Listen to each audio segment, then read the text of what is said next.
Bread and Roses has been a pub since 1898, I think. It's built as a Trafalgar hotel. Been through various incarnations in the last few years, but the place shut down, and a few of us just thought we could do something different in here, and this just seemed to be atmospherically and location-wise perfect.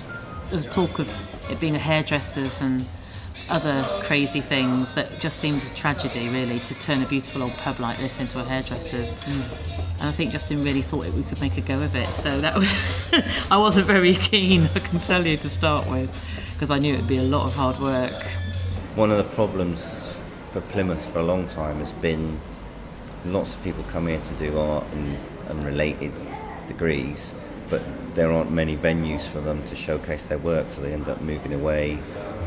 And we thought if we could create a space where we can showcase young artists' work and bridge that gap between the art community and the local community, the university and art college community, and helping to keep young artists who are either from Plymouth or who have moved here, help them to kind of stay here and build their careers here rather than having to move away all the time, which is always a problem with the Southwest, you know. I'm Claire, so I'm a postdoc, so I'm doing research at the University of Plymouth. Brief encounter with the Bread and Roses. I just came down, entered the door. I think the door was open, and I was straight into just nice wave of music, happiness, chatter, clatter. It was just loads of people having fun. It was packed.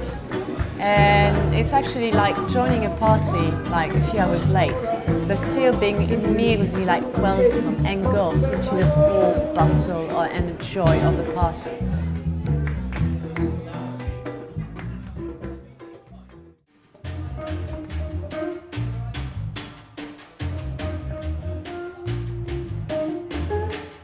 I very quickly, since living in Plymouth, know this is a place that I want to spend a very good working part of my career and life in. Yeah.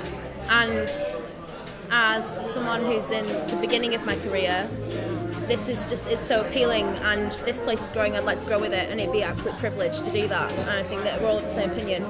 It's very welcoming as well, the way it's all kind of put together. I mean, like, all the chairs are different, and you know, and like the fact that there's like a bookcase up there, and it's just, it almost feels like you're walking into like a house, you know, like really welcoming of someone you already know. You know, it's like, even if you haven't been here before, it's like you know the people who are here. So. Yeah, it's definitely more than a job. It's completely, after graduating, it's quite a scary thing to sort of be put out into the world, but having this means that I've managed to remain in contact with people and meet other interesting people and hopefully form projects.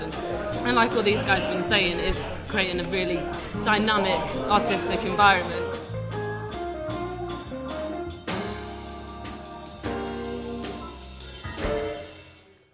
Our original plan was just to have a community hub for art of all types, you know, so it was going to be for visual arts, poetry, written, spoken word, you know, there's a knitting group here, we're hoping that we'll get comedy here eventually, music obviously, the DJs swarm in here, they love doing it, they love playing here.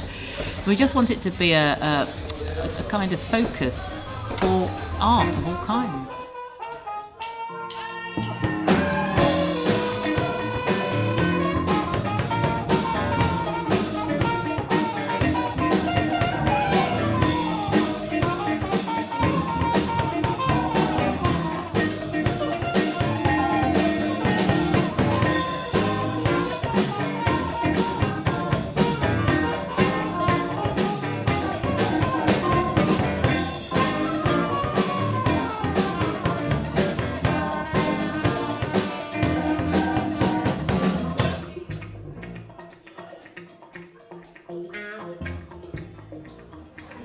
I fell in love with this pub, such a fantastic venue, and I thought they would love to have a knitting group here. And I thought about it, and I thought knitting's a bit restrictive, so there are a few things like Stitch and Bitch, this sort of thing, and Pearls and Pints, so I went for Stitch and Sip. And just a couple of emails and we'd set it up. we just find it's so relaxing. Something we just can't do without a bit of knitting, you know. So we've got some very, very competent people here, and we'd like some learners too. By the time you've had a drink, had a chat, had some nibbles, you might actually get some stitching done. Every time I used to walk past you when it was shut, I was in love with that mirror, and I just think they've just done such a brilliant job. The way the ambience in here and the way they sort of set it up, and it's sort of slightly bohemian, and yeah, I really like it. Yeah. Hi, I'm Hannah Brown. I'm the first resident at Bread and Roses. I've just recently graduated from Plymouth University.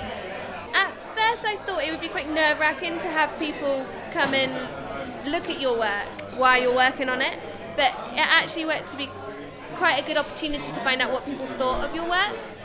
It's to do with women's sexuality and how, as a Western society, we're very quite reserved when it comes to talking about sex, and I wanted to show it on sort of a different level, and how we should embrace it more and we should celebrate it more and not have it as such sort of a closed, behind the door subject.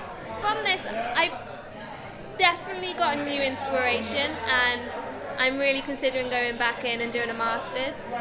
I definitely, from working and seeing people's reaction to my work, I want to continue doing this, and I hope to be able to get the opportunity to do more and progress with it. Our policy in terms of suppliers is this: where possible, source it locally; where possible, source things that are organic, and if not possible, with things like rum and wine and things that are not produced locally, fair trade.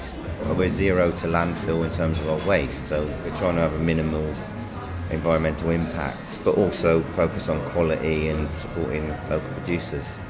What I think people like about this place is the fact that it's not just a money-making exercise. There's some heart here. You know, we actually want it to be a place where people really love it, enjoy themselves, and we're not just. It's a not-for-profit organisation, so we're not looking at it from that point of view.